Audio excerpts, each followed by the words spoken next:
Hi everyone and welcome to my channel. Today we are going to talk about how to work with text in Visual Basic. In programming, text is called a string, and believe me, strings appear in almost every program. Let's start with the basics.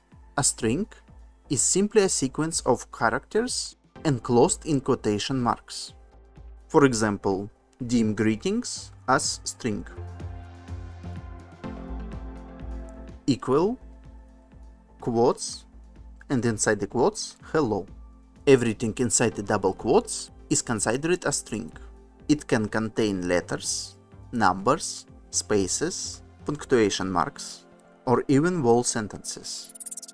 Now let's see how to combine strings together. For that, we use the ampersand or the plus sign, but ampersand is preferred in Visual Basic. I created a new project and placed one text box on the form. I will show the results of our examples in that text box. So let's write dim first name as string equal John. Dim last name as string equal big. Dim full name as string equal last name, then ampersand, then double quotes, and inside the double quotes one space. Then ampersand again, and first name. This process is called concatenation. It's joining strings together. As the result, we get Big John.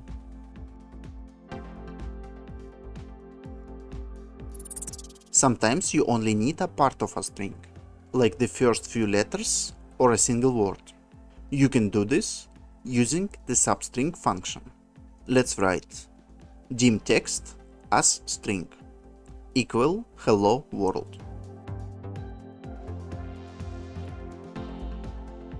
Dim part as string equal text dot substring parentheses inside the parentheses 0, 5. Here substring 05 means start from position 0 and take 5 characters. The result will be hello. To find out how many characters a string contains, use the length property. Dim text as string equal Visual Basic. Dim count as integer equal text.length. In this case, the result will be 12, because Visual Basic has 12 characters. Visual Basic can easily change the case of text. There are two useful functions, to upper and to lower. So I will write dim word as string equal Visual Basic. Dim upper as string equal word dot to upper. Dim lower as string equal word dot to lower. And you can see the result of that function. That's helpful when you want to compare strings without worrying about capitalization. If you want to replace one word with another, use replace. Dim text as string equal I like Visual Basic. Dim new text as string equal text.replace parentheses, and inside the parentheses we will type the word like, comma, and love. Now the string becomes I love Visual Basic. Sometimes you want to check if a string begins or ends with a certain word.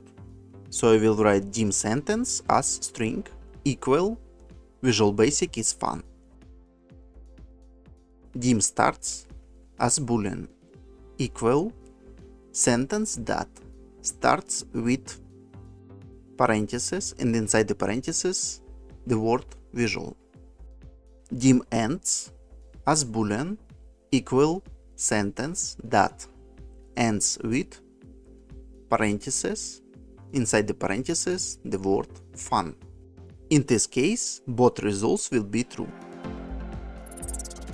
If user types extra spaces, you can clean them up with trim function.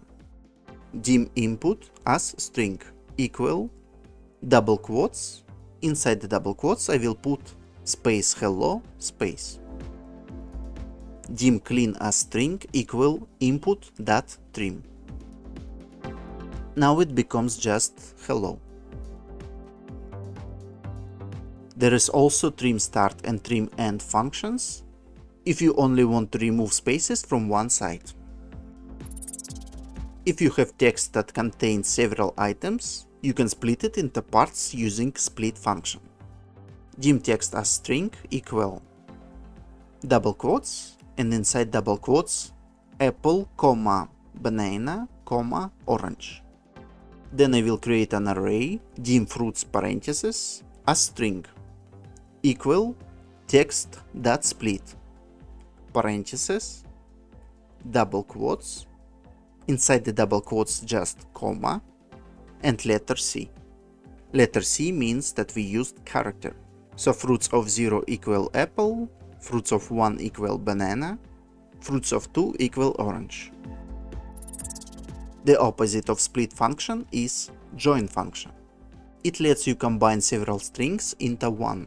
Let's write dim words parentheses as string equal and then few words visual, basic, is awesome.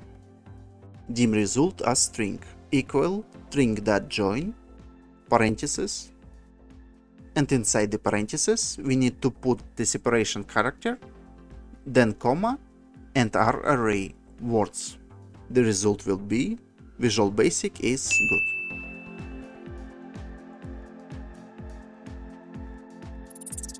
To compare two strings, you can use equal or not equal operators. So I will write dim name as string equal John. And then we can write something like if name equal or not equal John, then we can do something. For example, we can show message box or something else. Sometimes you need to convert numbers into text. Let's say we have a number, dim score as integer equal 100. To convert it to string, we can write score.toString. And also we can convert text into a number. For example, dim number as integer equal integer.parse parentheses, and inside the parentheses double quotes and number 12. If you want to include quotes inside a string, just write two double quotes in a row. So it will look like this: dim quote as string equal, then double quotes, he said, then two double quotes, hello, and two double quotes again. And for line breaks, use VBCRLF. This way you can put line breaks in your string. Strings are one of the most common things you will deal with in programming. You will use them everywhere, in forms, interfaces, messages, databases. It's a very useful thing and you need to know at least the basic stuff about this. Thank you for watching the video to the end, and as a little reward, here is a few images of what a mouse wolf might look like. See you in the next episode.